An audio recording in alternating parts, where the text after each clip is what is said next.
ಕುಗ್ರಾಮಗಳು ಹಾಗೂ ಬೆಟ್ಟಗುಡ್ಡಗಳ ತಪ್ಪಲಿನಲ್ಲಿ ವಾಸಿಸುವ ಜನರ ಆರೋಗ್ಯ ರಕ್ಷಣೆಯ ಹಿನ್ನೆಲೆಯಲ್ಲಿ ಆರೋಗ್ಯ ಮತ್ತು ಕುಟುಂಬ ಕಲ್ಯಾಣ ಇಲಾಖೆ ಆರಂಭಿಸಿರುವ ಆರೋಗ್ಯ ಸೇತು ಸಂಚಾರಿ ಆರೋಗ್ಯ ಘಟಕಕ್ಕೆ ಬೆಳಗಾವಿಯಲ್ಲಿಂದು ಮುಖ್ಯಮಂತ್ರಿ ಸಿದ್ದರಾಮಯ್ಯ ಚಾಲನೆ ನೀಡಿದರು. ಈ ವೇಳೆ ಆರೋಗ್ಯ ಮತ್ತು ಕುಟುಂಬ ಕಲ್ಯಾಣ ಸಚಿವ ದಿನೇಶ್ ಗುಂಡೂರಾವ್ ಸೇರಿದಂತೆ ಇಲಾಖೆಯ ಹಿರಿಯ ಅಧಿಕಾರಿಗಳು ಉಪಸ್ಥಿತರಿದ್ದರು. ನಮ್ಮ ಸರ್ಕಾರದ ಪ್ರಥಮ ಆದ್ಯತೆ ಅನ್ನುವಂತ ಆಶಯದಡಿಯಲ್ಲಿ ಸನ್ಮಾನ್ಯ ಮುಖ್ಯಮಂತ್ರಿಗಳು ಇದೀಗ ಹಸಿರು ನಿಶಾನೆ ತೋರಿಸುವ ಮೂಲಕ ಈ ವಿನೂತನವಾಗಿರತಕ್ಕಂಥ ಆರೋಗ್ಯ ಸೇತು ದೂರದ ಹಳ್ಳಿಗೂ ಹತ್ತಿರದ ಆರೈಕೆ ಅನ್ನುವಂಥ ಪರಿಕಲ್ಪನೆಯಲ್ಲಿ ಉದ್ಘಾಟನೆ ಗೈದಿದ್ದಾರೆ. ಬಳಿಕ ಮುಖ್ಯಮಂತ್ರಿ ಸಿದ್ದರಾಮಯ್ಯ ರಾಜ್ಯದಲ್ಲಿ ಎಲ್ಲರಿಗೂ ಗುಣಮಟ್ಟದ ಆರೋಗ್ಯ ಸೇವೆ ಒದಗಿಸಬೇಕು ಎನ್ನುವುದು ರಾಜ್ಯ ಸರ್ಕಾರದ ಸಂಕಲ್ಪ. ಈ ಹಿನ್ನೆಲೆಯಲ್ಲಿ ಆರೋಗ್ಯ ಸೇತು ಸಂಚಾರಿ ಆರೋಗ್ಯ ಘಟಕ ಆರಂಭಿಸುವ ಮೂಲಕ ಕುಗ್ರಾಮ ಮತ್ತು ದೂರ ಪ್ರದೇಶಗಳಲ್ಲಿರುವ ಜನರ ಆರೋಗ್ಯ ರಕ್ಷಣೆಗೆ ಒತ್ತು ನೀಡಲಾಗಿದೆ ಎಂದರು. ಈ ಹಿಂದೆ ಆಂಬ್ಯುಲೆನ್ಸ್ ಸೇವೆ ಒದಗಿಸಲಾಗುತ್ತಿತ್ತು. ಅದಕ್ಕೆ 2,90,000 ರೂಪಾಯಿ ವೆಚ್ಚವಾಗುತ್ತಿತ್ತು.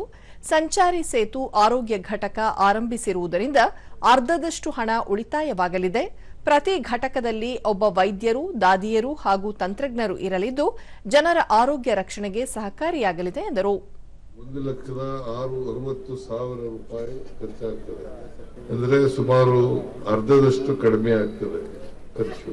ಜೊತೆಗೆ ಸೇವೆ ಜಾಸ್ತಿ ಆಗ್ತದೆ. ಒಬ್ಬ ಡಾಕ್ಟರ್ ಇರ್ತಾರೆ, ಒಬ್ರು ಟೆಕ್ನಿಷಿಯನ್ ಇರ್ತಾರೆ, ಒಬ್ರು ನರ್ಸ್ ಇರ್ತಾರೆ.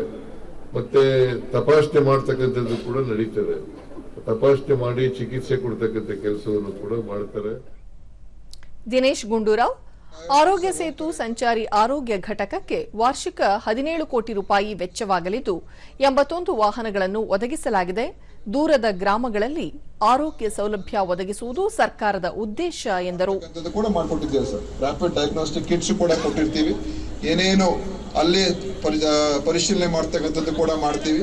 ಏನಾದ್ರೂ ಇನ್ನೂ ಹೆಚ್ಚಿನ ಅವರಿಗೆ ಆರೈಕೆ ನೀಡುವಂತ ಅವಶ್ಯಕತೆ ಇದ್ದಾಗ ಅವರಿಗೆ ಬೇರೆ ಆಸ್ಪತ್ರೆಗಳಿಗೆ ಅವಾಗ ನಾವು ಅವ್ರಿಗೆ ಮಾರ್ಗದರ್ಶನ ಕೊಟ್ಟು ಶಿಫ್ಟ್ ಮಾಡುವಂಥದ್ದು ಕೂಡ ಮಾಡ್ತೀವಿ.